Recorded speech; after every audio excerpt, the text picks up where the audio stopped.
first question, which I'm going to say this, we put at the start of the video. Has to be now. This will be so awkward at the end of part 3. Yeah.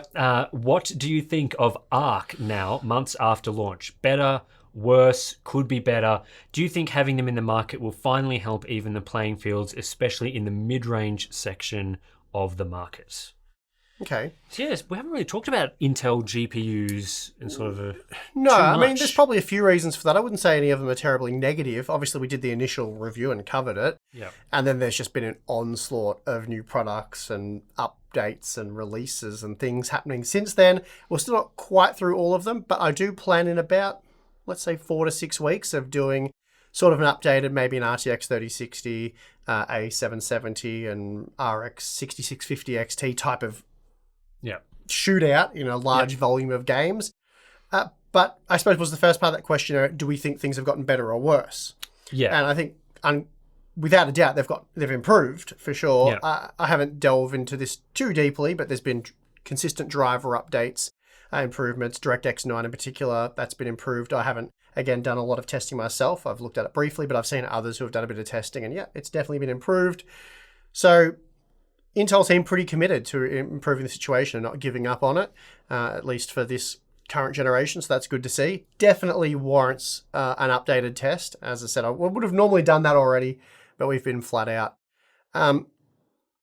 As for how, I suppose one of the other reasons we haven't really jumped back to it too quickly is because interest initially wasn't super high in any of our ARC content. Like, it's not something that most of you are seriously considering just yet, which is fair enough.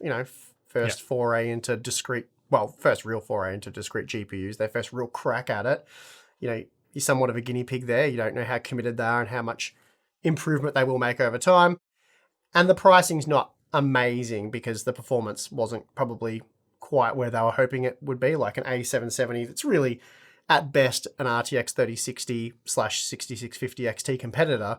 And given the pricing of especially the Radeon GPU, that's like $280, I think, the cheapest one on Newegg, thereabouts. Yeah. And you're looking at like $320-ish for an A770.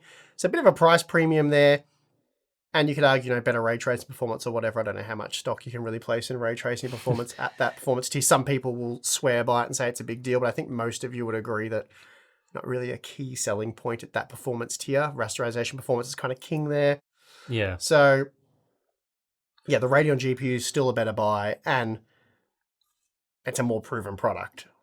Yeah. So there's a lot more downsides to an Intel GPU than there is an AM GPU at this present time. At least you can buy them now. Like, there was a period for many months after you had covered them on the channel where you really just could not find them anywhere. Yeah. Short of an updated performance, I think based on my day one content, the 6650 XT was about 17% faster on average than the A770.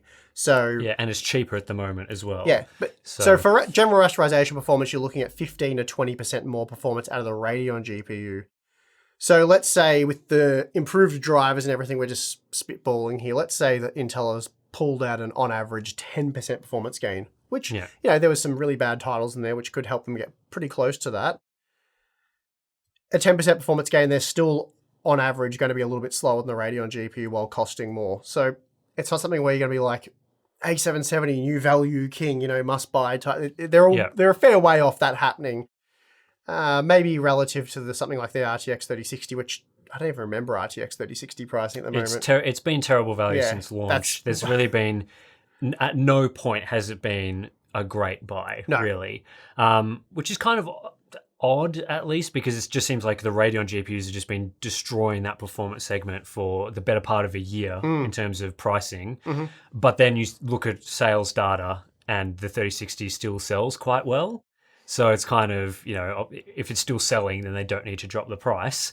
But the Arc GPU still does need to be a bit cheaper. But I think I've been impressed with the pace of improvements that I've been impressed. Intel has, because it'd be very easy for them to look at the sales figures, which are probably not amazing, and go, well, not that many people have bought this, so let's put all that driver development on the back burner. But they do seem quite committed to looking at the feedback from the community, seeing where the pain points are, and sort of improving those over time, which really they need to do. But I think all of this is just really the groundwork for the next generation. Like, I think they're probably not going to see big sales of these ARC products, but they need to make the drivers work now so that when the next gen comes around, it launches in a much better state and people are going to be more inclined to buy it. So, it's a multi-generation sort of thing. I don't think many people are expecting Intel to just knock it out of the park with the first generation. It's going to be very difficult. Yeah, it's never going to happen. So, did we answer all of that question? I think so. Cool. All right, we'll move on to the next one.